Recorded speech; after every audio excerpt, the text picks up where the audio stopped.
Olá, graça e paz. Eu sou seu amigão Pastor Xavier. Estamos trazendo para você agora mais um testemunho impactante para Deus falar com você e vai mudar a sua vida. Deixe o seu like, inscreva-se no nosso canal e compartilhe para o máximo de pessoas que você puder. Vamos ao testemunho impactante, fenomenal. Meus irmãos, eu sou pernambucano. E quando eu digo assim, eu sou pernambucano, eu encho o pulmão e digo, eu sou com muito orgulho. Talvez alguém me pergunte, por que todo esse orgulho? Porque lá também é Brasil. Eu estive em 39 países lá fora, preguei na Coreia, lá com Poyan Show, preguei no mundo inteiro, mas o melhor país do mundo ainda se chama Brasil. Ainda se chama Brasil. Ame essa terra, ore por ela. O Brasil pertence ao Senhor Jesus e o povo de Deus deve declarar isto. Aleluia. Meu pai era um homem rico. Meu pai, acionista da usina de Catendes, e um fazendeiro próspero na cidade de Garanhuns, com uma fazenda de 9.000 alqueires de terra, com plantio de cana, de açúcar, de tomate, e também criame de búfalo, de cavalo, de raça, de ovelhas. Vocês sabem muito bem que nós temos a maior parte aqui desse povo são nordestinos, e não adianta negar. E vocês sabem que lá no Nordeste existem duas classes de pessoas, só existe o rico e o pobre. Mas meu pai tinha também um engenho onde ele fazia a sua própria bebida alcoólica. E meu pai, infelizmente, vítima do alcoolismo, que ele era alcoólatra, meu pai veio a morrer, uma certa noite foi dormir embriagado e não amanheceu mais com vida. Mas deixou minha mãe uma viúva rica. Mas minha mãe, devota do padre Cícero de Juazeiro, minha mãe viajava de Garanhuns, Pernambuco, a Juazeiro do padre Cícero, ela fazia esse trajeto a pé. E minha mãe de 4 filhos, 3 homens e uma mulher. Um dos meus irmãos logo em seguida veio a falecer, e eu tinha apenas 6 anos de idade, já tinha feito primeira comunhão.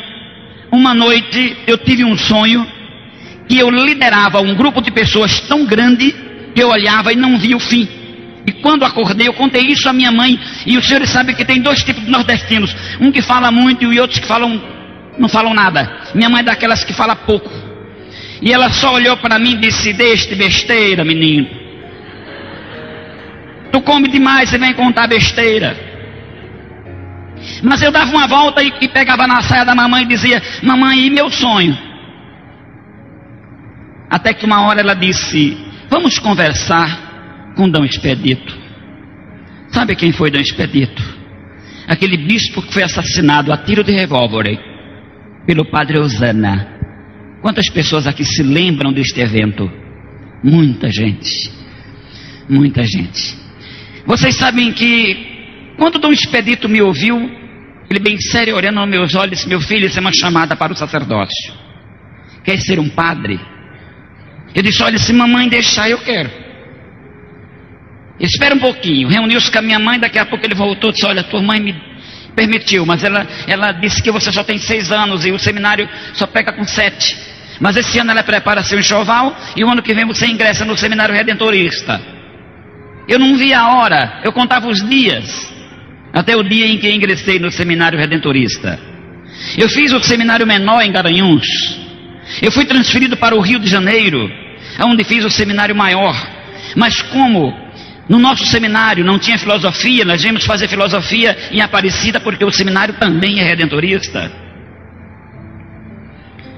No 3º ano de filosofia, que se faz filosofia aquiniana, filosofia de São Tomás de Aquino, se faz aquele aperfeiçoamento.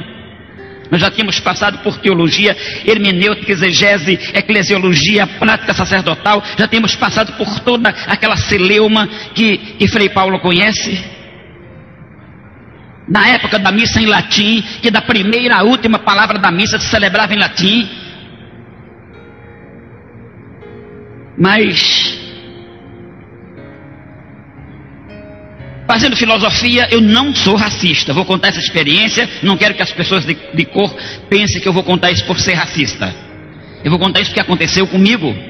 E eu sempre fui curioso. Terminando um dia, estava no meio da aula, e eu era chamado no seminário como o complicadinho, que eu fazia perguntas difíceis. Eu virei para o professor: professor, posso fazer uma pergunta? Ele parou a aula e disse: fala, complicadinho. Eu disse: professor, Jesus é negro? Ele disse: não, senhor. Eu disse: Deus? Ele disse: tão pouco. Eu disse: quer dizer que Jesus é branco? Ele disse: sim, senhor. Eu disse: mas Nossa Senhora Aparecida não é a mãe dele? Ele disse: e daí? Eu disse: daí que ela é negra. Ele disse: e o que é que tem? Eu disse: é que, segundo a minha concepção, filho branco de mãe negra, se o pai também não é negro, o tal filho é suspeito.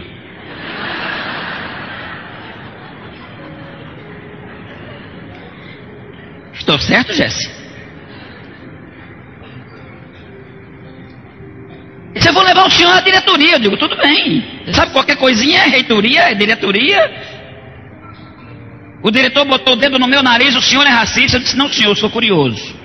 Então me responda o senhor. Fiz a mesma pergunta para ele: sai daqui da minha sala para fora. Mas eu fui levado a Roma. Por que a Roma? Que era a promessa da minha mãe ser consagrado ao sacerdócio em Roma.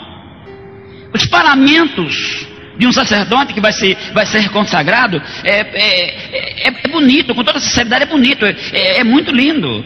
São paramentos brancos, é muito bonito. E o sacerdote ele deita-se no chão em forma de cruz aos pés de quem o vai consagrar, como eu fiz aos pés do Papa.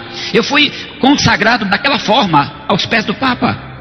É consagrado os polegais das mãos e os indicadores, porque é aquele que vão pegar na hóstia. Eu levava isso muito a sério. Eu levava tudo a sério. Eu aprendi enquanto estava no seminário que paralelo ao céu e ao inferno havia um mundo chamado purgatório, onde as pessoas que não morriam em estado de graça tinham que passar pelo purgatório. E quando era celebrada uma missa em favor da alma daquela pessoa que estava no purgatório, por exemplo, o fogo do purgatório cairia 1 grau. Seria, vamos dizer assim, 10 vezes mais quente do que o nosso. Eu levava isso a sério. Eu aprendi que esta Bíblia de João Ferreira de Almeida, traduzida por João Ferreira de Almeida, era falsa. Que a religião protestante foi uma religião fundada por um frade agustiniano que se rebeliou contra a igreja, chamado Martinho Lutério. E que ser crente era para pobres, pretos e analfabetos. Eu ouvia isso. Frei Paulo sabe que a coisa mais difícil do mundo é uma freira negra ou um padre negro. Tem, mas é a coisa mais rara do mundo. Infelizmente o racismo impera. E eu quero contar outra coisa para vocês. Eu não sei se vocês sabiam que Santo Antônio, São Benedito, Nossa Senhora Aparecida aqui no Brasil são pretos e lá na Itália são loiros.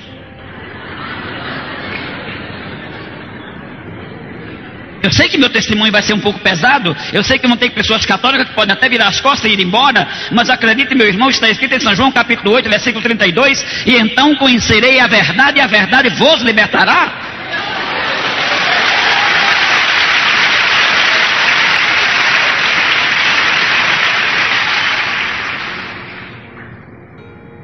Eu aprendi tudo isso. Após a minha sagração ao sacerdócio, nós viajamos para Lourdes, na França, conhecermos mais uma mãe de Jesus. Chegamos em Lourdes, na França, tinha um padre sentado do meu lado, olhando para Nossa Senhora, não tirava os nem piscava. E eu olhei para ele, até pensei que ele era brasileiro, perguntei para ele: fala minha língua? Não me fala italiano. Eu, como falo um pouquinho de italiano, comecei a conversar com ele, e essa aqui é a mãe de Deus, que apareceu aqui. E ele: sim. Eu disse: engraçado, ela é diferente da nossa no Brasil. Ele disse: como que é a brasileira? Eu disse: é negra. Ele: credo. E vocês deixam colocar no altar? De lá nós voltamos conhecermos a terceira mãe de Jesus, Fátima, em Portugal. Eu estava hospedado na casa do padre vigário de Fátima, Padre Antônio da Nóbrega, ainda da família Nóbrega tradicional, do padre Mané da Nóbrega. Ele assim já de cabelos grisalhos, em cima da mesa dele as 3 imagens, Aparecida, Lourdes e Fátima, uma vela acesa ao pé de cada uma. Eu cheguei próximo a ele e disse: padre, o senhor é padre há quantos anos? Ele disse: há 25 anos. Muito bem. Eu disse: me diz uma coisa, Nossa Senhora Aparecida é a mãe de Jesus? Nossa Senhora de Fátima é a mãe de Jesus? Nossa Senhora de Lourdes é a mãe de Jesus? Ele: sim. Eu disse: por que que uma não parece com a outra? Por que que o rosto de uma é diferente do rosto da outra?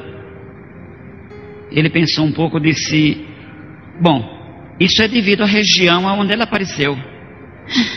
Digo: meu Deus, e quer dizer que trocar de região se troca de rosto? Como que eu vou chegar no Brasil?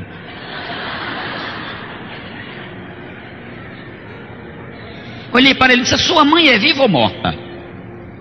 Essa mamãe morreu já fazem 15 anos. Eu disse: se sua mãe ressuscitasse dos mortos, o senhor reconheceria ela?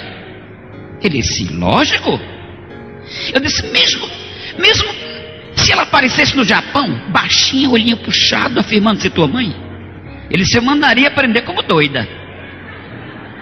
Eu disse: se ela aparecesse na África, bem negra, de cabelo encaracolado, dizendo ser tua mãe, não aceitaria, mandaria prender como maluca. Eu disse: se ela aparecesse na Alemanha, bem loira, de olho azul. Ele olhou para mim e fez assim com a cabeça: o senhor quer chegar aonde? Eu disse: se Jesus voltar hoje para a terra, ele vai ter que escolher alguém, mas ele vai escolher Aparecida, Lourdes, Fátima ou Maria da Judéia. Ele pensou um pouquinho e disse: é lógico que é Maria da Judéia. Eu disse: ele vai fazer então o que com as xerox? Ele disse, ele botou o dedo no meu nariz: o senhor é padre há quantos anos? Eu digo: anos? Misericórdia, eu fui consagrado há 15 dias atrás. Ele coçou a careca e disse: infelizmente o senhor não vai servir para ser padre. Eu disse: por quê? Ele disse: porque o senhor está com a fé estragada. Ele disse: o pior de tudo, terminou de estragar minha fé também.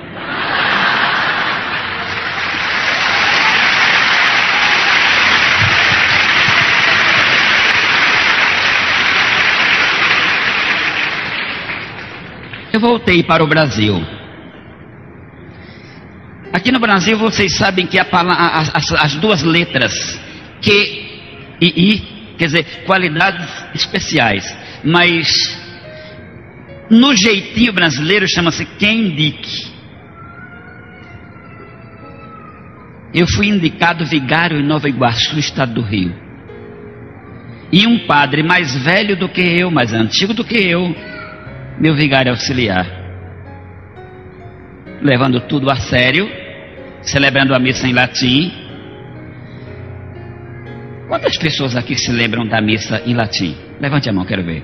Muita gente ainda se lembra. Vocês lembram que o padre chegava a 3 passos do altar, uniformizado, olha, com aquele calor do Rio de Janeiro, com 35 peças em cima do corpo? A gente chegava a 3 passos do altar e dizia em latim: trobe ande altare Dei. Aí o São Cristão dizia: ande Dei que lietificat juventude mea. Aí ele dizia: trobe nostro que non me done, dizia que fez do espírito em terra. Aí ele virava para a igreja e dizia: Dominus vobiscum. Quer dizer, pode dizer que a paz do Senhor esteja sempre convosco. Era pax Dominus sempre vobiscum. Correto, padre? Quando terminava a missa, Pai Nosso em latim, Ave Maria em latim, crê em Deus Padre em latim, só o sermão que era em português. Quando terminava a missa, o padre dizia: ite, missa este. Virava as costas e ia se trocar, que não aguentava mais o calor. Aí o São Cristão vinha para o plenário e dizia: o padre disse, vão embora, a missa acabou, gente. Aí sai aquela multidão. Aí um dizia para o outro, um perguntava para o outro: você entendeu alguma coisa? Ele dizia: eu não. Mas você estava fazendo o que aqui? Ah, é uma longa história. A vovó era daqui, a minha tataravó era daqui. Gente, por misericórdia, eu levando tudo isso a sério. Um dia eu vou ao correio. Existe uma literatura que chega na mão dos sacerdotes chamada liturgia e vem sempre pelo correio e normalmente se pega no correio. E um dia eu vou ao correio e no meio das literaturas, um embrulho maior, olhei quem me havia enviado: a imprensa metodista do Brasil. Chego na minha casa, abro, para minha surpresa, uma Bíblia traduzida por João Ferreira de Almeida, em outra linguagem, uma Bíblia protestante. Eu chamei o padre Geraldo, meu companheiro. Geraldo, o que é que eu faço com esse negócio? Eu rasgo, enterro, queimo? Olha, a ordem que tínhamos era se pegássemos Bíblia protestante na casa de católico, tomar literaturas, não dialogar com crentes, não ouvir programas radiofônicos de crentes em outra linguagem. Crente era um troço tão contagioso, pior do que aidético. E eu tinha essa concepção. Principalmente o nordestino, que crente lá é chamado de bode. A minha avó dizia: meu filho, os crentes fecham os olhos na igreja para não ver um bode preto que aparece dando cabeçada nas pessoas. Eu acho que pastor Aristóteles, que é nordestino, ouviu muito falar essa história. Padre Cícero de Juazeiro, Frei Damião. Meus irmãos, o negócio é tão sério. Sabe o que eu fiz? Eram 2h da tarde, eu tinha terminado o almoço, eu guardei aquela Bíblia na minha estante. Eu vou para o meu quarto descansar um pouquinho. E lá no meu quarto de 3x3,5, uma escrivania, eu abri o meu guarda-roupa e fui levando a mão para apanhar o travesseiro. Quando eu toquei no travesseiro, que eu levantei, eu escutei, alto e em bom som, uma voz masculina. Aquela voz disse: homem, põe aquela Bíblia e examina-a.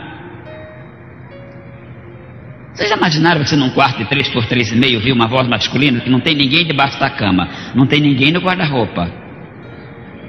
Eu saí para fora tão assustado que eu chamei o padre Geraldo e disse: Geraldo, eu acabei de ficar maluco. Como é que você sabe? Eu digo: olha, a primeira pergunta que os psiquiatras fazem: ouve vozes?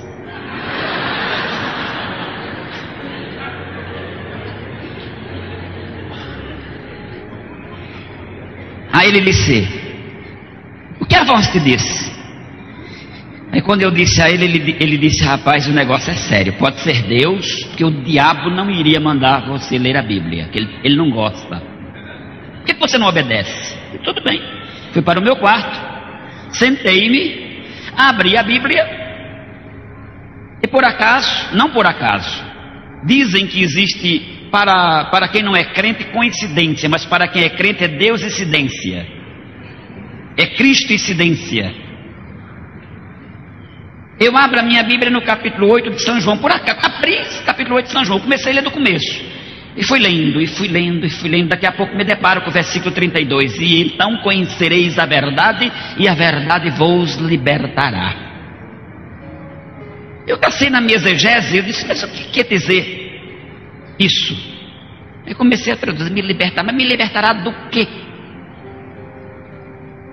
Aí comecei a não entender, aí continuei. Aí o versículo 36: se pois o Filho vos libertar, verdadeiramente sereis livres. Comecei a pensar: Senhor, do que eu preciso ser livre? Sabe o que veio na minha mente? Você não tem um compromisso com Roma? Você não tem um compromisso com o Papa? E quem sabe é isso? Eu abri a Bíblia, fechei a Bíblia e abri em outro lugar, me cai agora São Mateus capítulo 11. E o versículo 25 que estava pontilhado a propósito. E o versículo diz: naquele tempo, levantando-se Jesus, disse: graças te dou, Pai, Senhor dos céus e da terra, que ocultaste essas coisas aos sábios e aos entendidos e as revelastes aos pequeninos. Irmão Jesse, eu fiz uma interrogação na minha cabeça: quem serão os pequeninos, a quem Deus revela e não aos sábios? Sabe o que me veio na mente? Por que você não procura o purgatório? Você não é defensor do purgatório? Procura o purgatório à luz da Bíblia. Quando nós estudávamos teologia no seminário romano, a única base que eles tinham para purgatório é salvar alguém arrebatando-os como o que? Do fogo. Mas espera lá, como o que não é do que. Salvar alguém arrebatando como que do fogo é salvar depressa, é tirar depressa. Ali não está dizendo que ninguém vai purgar pecado em fogo. Mas eu li toda a Bíblia e não encontrei nada. Eu disse: essa Bíblia é falsa, não tem purgatório nela, eu vou ler uma católica. Também não encontrei nada. Um sábado de manhã, coloquei a Bíblia debaixo do braço e fui ao palácio do bispo, meu bispo. Cheguei na casa dele, tomei o café da manhã com ele, e a gente se dirige ao bispo chamando ele de excelência. Excelência, eu vim lhe fazer umas perguntas, mas eu gostaria que o senhor me fosse sincero e me responda, por favor, a verdade. Ele, bem sério, disse: Pereira, pergunte-me o que quiser. Eu disse: tudo que a Bíblia diz é verdade? Tudo que está escrito na Bíblia é real? Ele disse: é real. Inclusive ele pegou a Bíblia e disse: a Bíblia fechada é um livro, e aberta ela é uma carta de Deus falando com os homens. O senhor tem certeza? Ele disse: absoluta. Eu disse: quer dizer que difundir a Bíblia, viver a Bíblia está correto? Ele disse: está. Eu disse: mas quem vive Bíblia são os protestantes, porque os católicos não gostam de ler Bíblia. Eu disse: os protestantes lendo a Bíblia como ela é, estão certos? E ele, bem sério, disse: se eles guardarem o que a Bíblia diz, irão morar nos céus. Fiquei olhando para ele. Eu disse: outra pergunta, eu li 2 Bíblias e não encontrei o purgatório. O senhor poderia me dizer onde está escrito? Ele disse: não, não posso. Eu digo: o senhor não pode porque não pode? Ele disse: não, não posso porque não está escrito. Não tem base bíblica.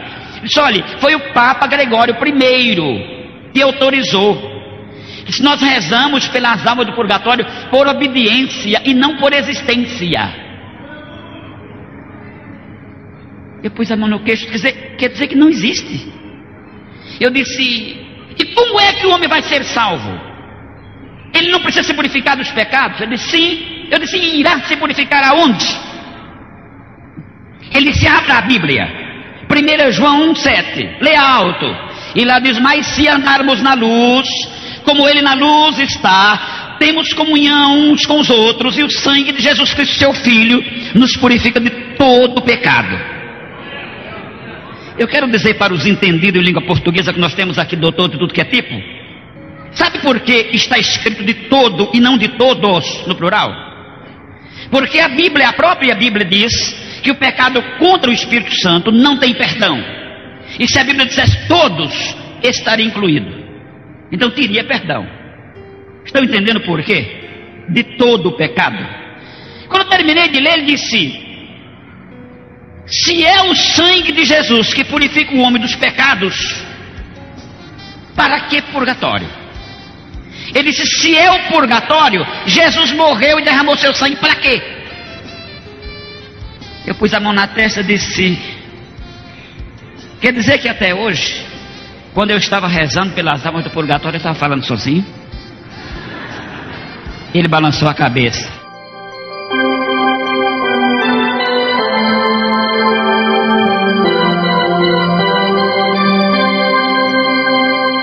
Quando chegou o momento do sermão, eu disse: o tema do sermão de hoje é este: não existe purgatório. Todo mundo. Eu olhei para o plenário, se alguém tem alguma pergunta a fazer, um senhor levantou-se e levantou o braço. Eu olhei para ele, um médico psiquiatra. Ele fez desse jeito: padre, o senhor está bom do cérebro? Eu disse: se o senhor duvida, me consulte pós a missa. Ele disse: não, é que se isso que o senhor está ensinando é real, por que o senhor não ensinou isso antes? Ele disse: porque eu aprendi ontem. Mas eles levantaram os gravadores, é gravadorzinho de bolso, é gravadorzinho. Hoje tem gravador, tudo que é tamanho. Deve ter algum por aí. Levaram a fita à casa do bispo. Eu estava terminando o café, meu cafezinho, das 8h30 mais ou menos. O bispo chegou na minha casa. O sobrado, ele subiu correndo. Ele já chegou gritando comigo: já ouvi o sermão do senhor hoje. Puxou a fita do bolso: está aqui. Disse, em 3 folhas de papel: o senhor sabe o que é isso aqui? É sua suspensão.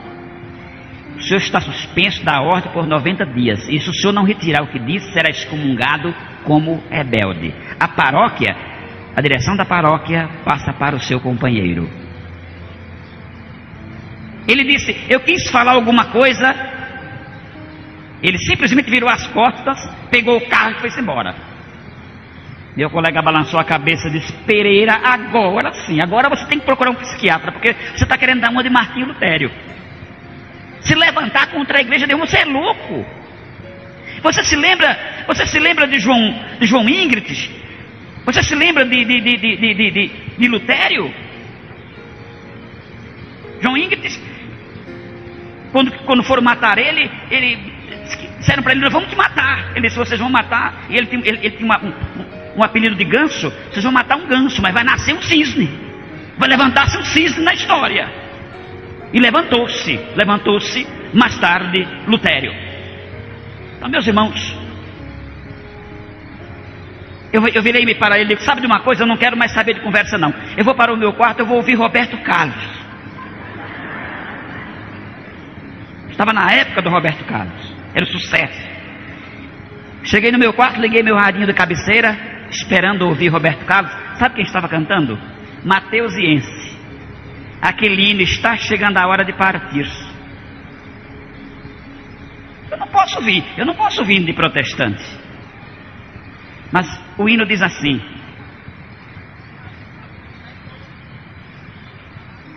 me lembre do começo. Está chegando a hora de partir. Prepara-te, ó igreja, para subir. Vigia sempre firme em oração, que é tempo de real consagração. Jesus em breve vem do céu, em glória, majestade e poder. Medita, ó igreja de Jesus, que dia glorioso a descer. Olha, eu com o dedo no botão do rádio para desligar, eu não tinha coragem de desligar, era muito bonito.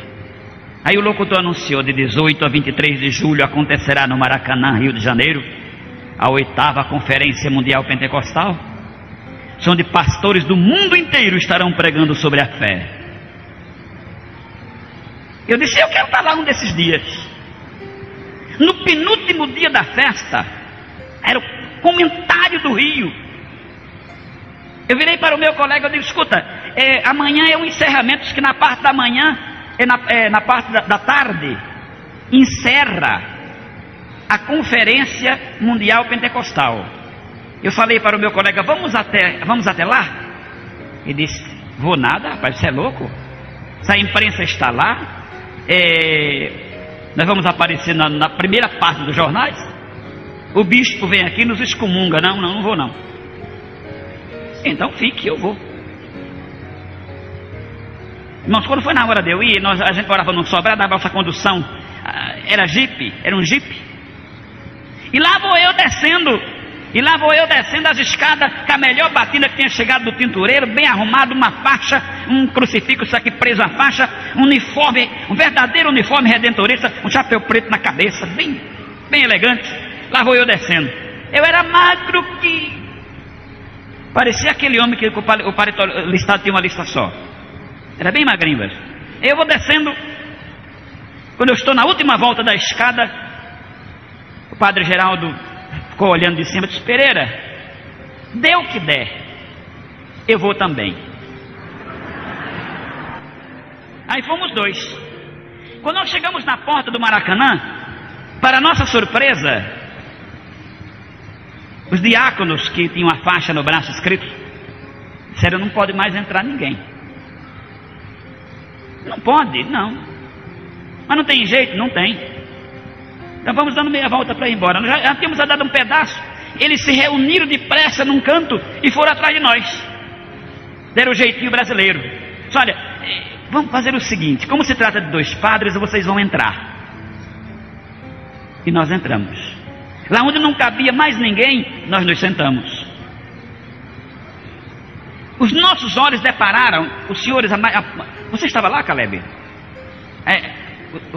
O filho do pastor Aristóteles, o Jair, o pastor Aristóteles estava. Tinha um coralzinho, mais de 2.000 vozes. Era maior do que aquele coral que teve aqui no Congresso Mundial, não era, pastor? Uniformizado com as cores da bandeira brasileira, irmãos. Aquele coral levantou-se, regido pelo maestro Varjão. Não era, irmãos, era anjos na terra, era céu puro. E aquela gente ia abanar lenço branco e dar glória a Jesus e pular. Vocês veem o Jabes pular aqui, isso aqui não é nada. Lá eu via aquele pular que nem pipoca. E abanar lenço branco, e quem não tinha lenço tirava o casaco e banava o casaco no ar. E daqui a pouco o coral parou. E anunciaram, olha, Jesus batizou 40 componentes do coral com o Espírito Santo. E aquela gente falando em línguas, eu não sabia o que era, e olhava para um lado, olhava para o outro. Daqui a pouco um moço, moreno claro, do meu lado, virou-se para nós dois, falando em hebraico clássico. Ele disse: homens, não foi pela vossa vontade que vocês entraram aqui. Fez assim com as mãos, foi as minhas mãos que vos trouxeram. Eu lembro que eu olhei para o meu colega e disse: mais um hebreu maluco. Eu nunca vi esse camarada. Eu virei para ele e disse: moço, o senhor é hebreu? Ele disse: não, senhor, eu sou goiano. Eu disse: onde o senhor estudou hebraico? Ele disse: o que é hebraico? Eu digo: pronto, é outro doido. Aí tinha um jovem para trás de mim. O jovem pôs a mão no meu ombro assim e disse: padre, não te assusta.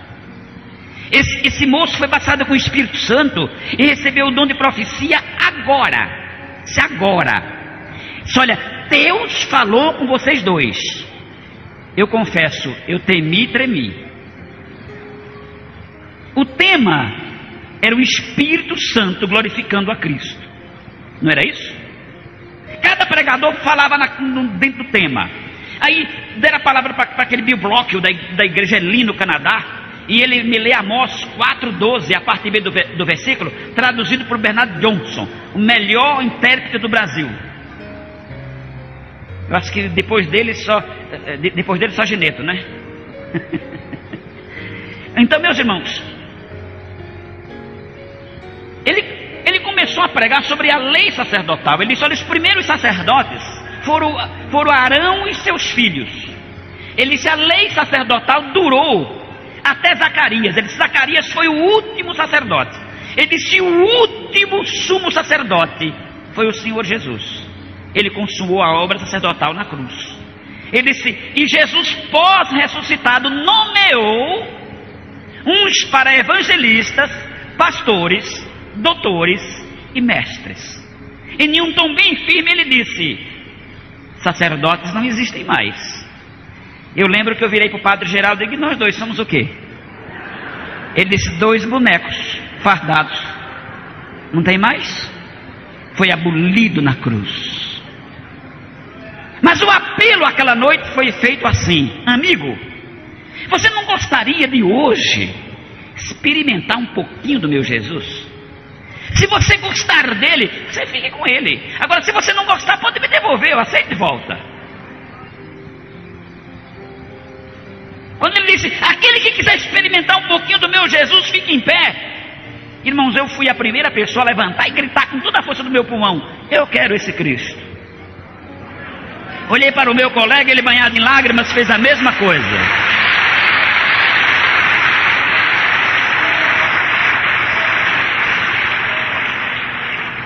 Ele disse: tantos mais quanto quiserem aceitar Jesus, desçam com eles, desçam com esses 2 sacerdotes. Aí os diáconos nos cercaram, nós começamos a descer. Sabe quantas pessoas desceram? Desceram 11.000 pessoas. Talvez você, mas não é exagero não, pastor. E o jornal Mensageiro da Paz da época está aqui na casa publicadora das Assembleias de Deus. Pode chegar lá, procure a gerência que vocês vão encontrar. Nós não estamos contando aqui uma lorota, nós estamos contando aqui um fato.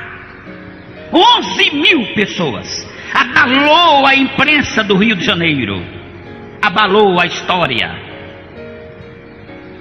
Aí eu cheguei em casa, irmãos, meu colega juntou a mala e desapareceu no mundo. O bispo mandou outro padre. Eu não era nada agora, era um Zé Ninguém. Sabe o que eu fiz? Mandei uma carta para a mamãe. Mamãe, eu encontrei um Cristo diferente. Irmão, pastor Jabes, me permite, eu só pedi uma coisa ao auditório. Os irmãos me permitem mais 10 minutos para fechar meu testemunho? Então, Vox Populi, Vox Dei.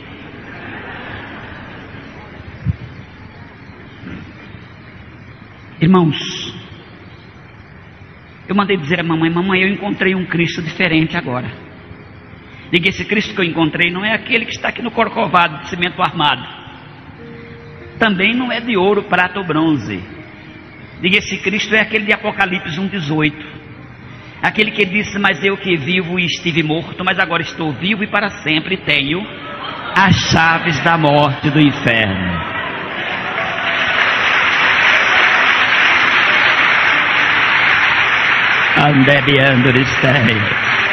Aleluia. Irmãos, você sabe que para uma família que tem um filho padre, eles se consideram salvos. Meu filho vai rezar por mim e eu vou para o céu. Para minha família eu era o santo da casa. De repente minha mãe lê a minha carta que agora eu não era mais um padre, eu agora era um crente. Apesar que por Vaticano eu vou morrer sendo padre. Mas na verdade eu sou. Que eu me casei e sou padre de 6. Sou pai de 6 filhos agora. Mas aconteceu, irmãos, que quando minha mãe leu a minha carta, ela simplesmente gritou: meu filho morreu! E desmaiou. A minha mana veio, leu a carta, fez minha mãe voltar, disse: não, ele não morreu, ele apenas ficou crente. Ela disse: não, para mim morreu.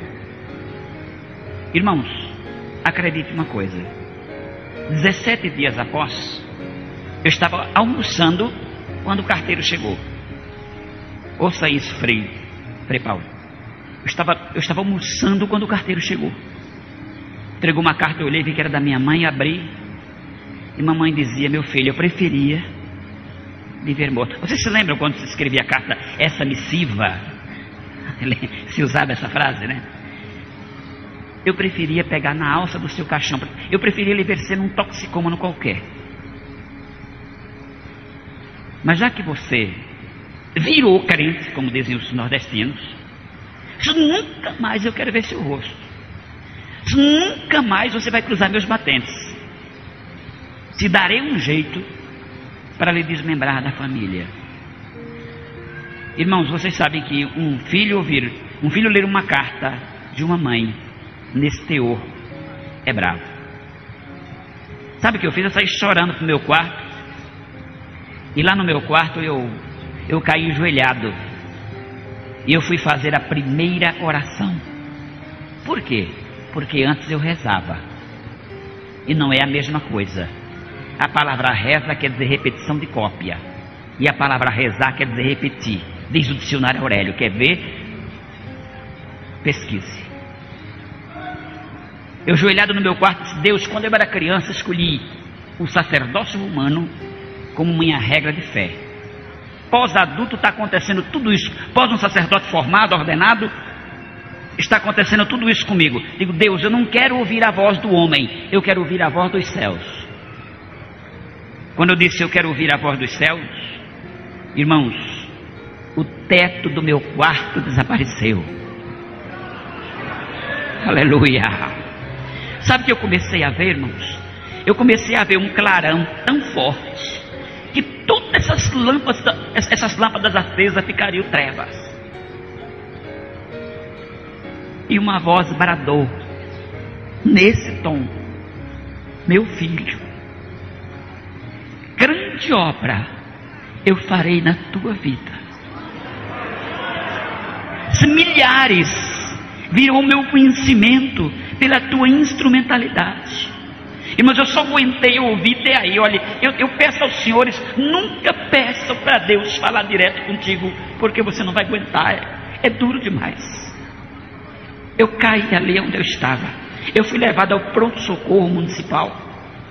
Após uma injeção, o médico que estava do meu lado chegou no meu ouvido e disse: padre, o senhor estava desmaiado, seu companheiro lhe encontrou, lhe trouxe para cá, o que está havendo? Eu fui tentar contar, mas eu chorava, eu não falava. E eu olhei para o médico chorava comigo. Ele me abraçou, ele botou a cabeça encostado a mim e disse: meu irmão, eu também sou crente. Aleluia, aleluia, aleluia.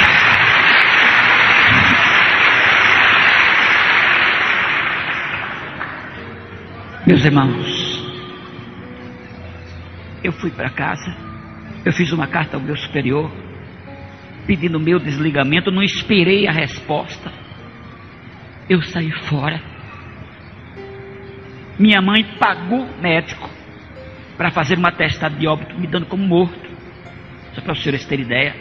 A minha família que mora aqui em São Paulo são ricos, eles não falam comigo. Se eles me encontrarem na mesma calçada, eles trocam de calçada para não olhar para meu rosto. Mas vocês sabem o que é que Deus fez comigo? Deus me deu essa família. Aleluia, aleluia. Deus me deu esta família. Caleb, eu sou feliz. Felicidade não é grau cultural, não é posição social.